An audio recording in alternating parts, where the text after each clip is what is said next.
Pessoal, tudo bem? Hoje nós vamos trabalhar a aula 2 da apostila 1, que vai tratar sobre os sofistas e a filosofia socrática. Geralmente, dentro do estudo da filosofia, é dado pouca consideração aos sofistas, né? E quem eram os sofistas?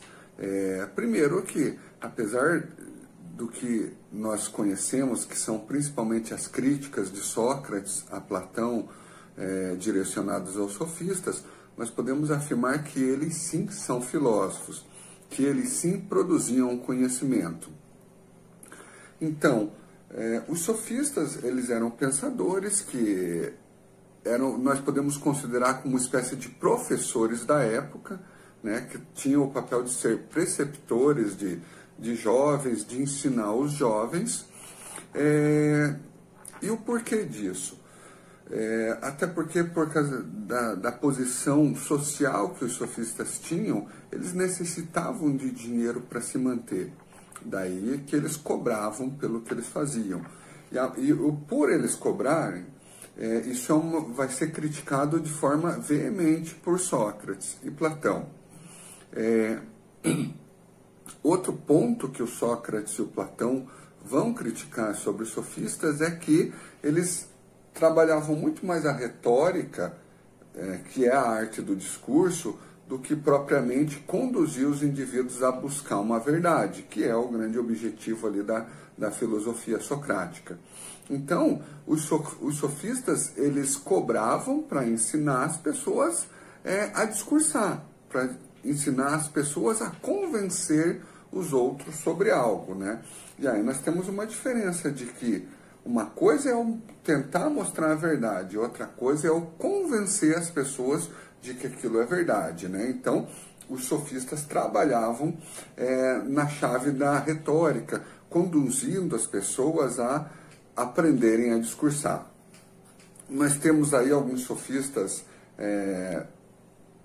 relevantes, né? O Hípias, o Protágoras, o Górgias. Hípias, que vai ser um dos personagens de um texto que cai no vestibular da Federal esse ano, que é o Hípias Maior, no qual Hípias e Sócrates vão estar discutindo sobre a ideia de beleza. Mas é algo que nós vamos ver numa aula mais adiante.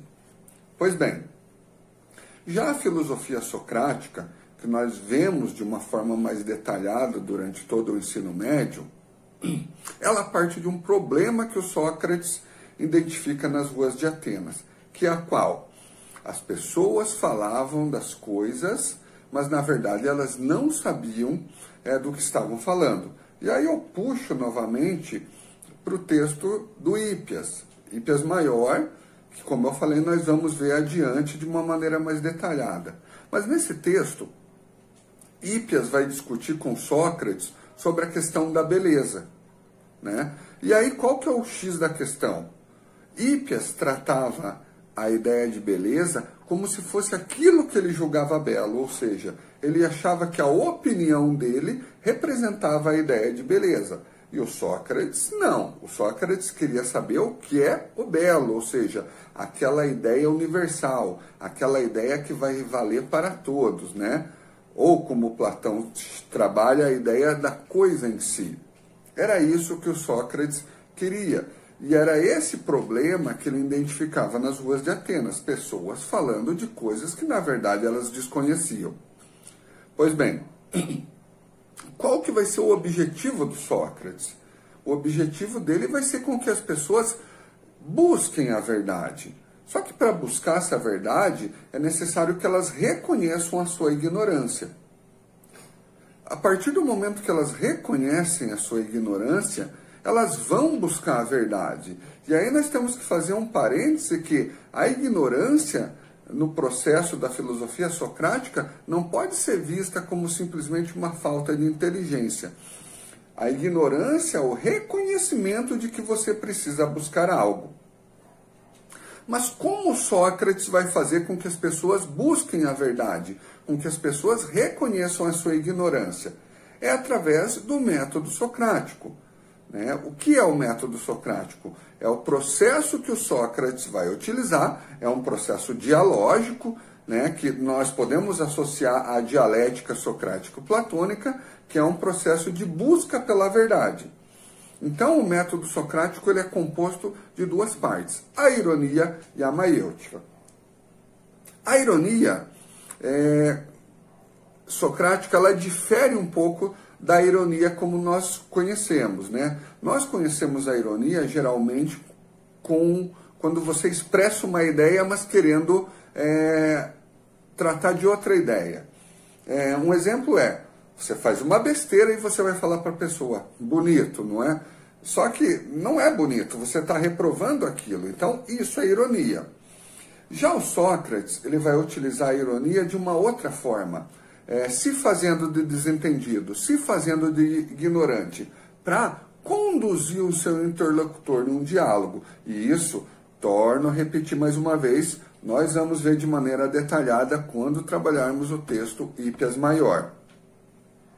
Já o segundo ponto, a maiêutica, a palavra maiêutica, né, ela significa a arte de fazer partos, né? E o Sócrates utiliza isso porque ele se considerava um parteiro de ideias, né? Ele era filho de uma parteira. Então, parteiro de ideias por quê? Porque ele ajudava as pessoas a trazerem à tona algo que estava dentro delas, que muitas vezes é o reconhecimento de que elas não sabiam. A maiêutica, o Sócrates utiliza como uma espécie de processo, no qual ele vai fazendo uma pergunta, conforme a resposta do seu interlocutor, ele vai fazer uma outra pergunta. Um bom exemplo é um outro diálogo chamado Laques, né? No qual Sócrates está dialogando com o Laques sobre questões de exercícios para o corpo. Num determinado momento desse diálogo, vem à tona a ideia de coragem, né? O Sócrates ele vai perguntar para o Laques o que é coragem. Mas lembre-se, o Sócrates ele quer saber a ideia em si, o conceito, e não a opinião. Pois bem, o Laques vai achar que é fácil e vai afirmar que coragem é você não correr no campo de batalha. E aí a maiêutica. O Sócrates vai contrapor o Laques com uma outra pergunta. Ele vai afirmar o quê? Mas e o combatente que recua numa batalha para buscar um campo melhor, uma condição mais favorável de batalha? Isso não é coragem? E aquele que arrisca sua vida nos mares, isso não é coragem? E aí o Laques vai acabar ficando, vamos dizer assim, sem saída, ou como os gregos chamam, de uma aporia, né? Uma aporia é quando você não sabe mais o que fazer, né? Que na filosofia socrática, o ideal seria reconhecer a ignorância e buscar a verdade, né? Reconhecer que você não sabe, que você julgava que a sua opinião era a verdade, mas na realidade não é. Como muitos dos diálogos socráticos eles terminam em aporia, eles acabam sendo inconclusivos, ou seja, você não vai chegar numa resposta concreta sobre algo. Por exemplo, né, o diálogo do Hípias, apesar de nós vamos trabalhar um excerto dele, o final, o Hípias não vai reconhecer que ele não sabe o que é beleza. Ele vai falar para o Sócrates que num outro momento eles vão conversar. Pois bem, então nós temos que ter em mente que o Sócrates ele tem como objetivo fazer com que as pessoas busquem a verdade. Verdade essa que não vai estar nesse plano, né? E aí é importante entender que compreender bem o Sócrates vai te ajudar a compreender bem a teoria das ideias do Platão. Por quê? Porque o Sócrates vai buscar a ideia em essência, ou seja, aquela que vai ser válida para todos. Beleza, pessoal? Eu quero que vocês façam os exercícios da aula 2 sobre o Sócrates e sobre os sofistas. Beleza? Até mais, valeu, um abraço.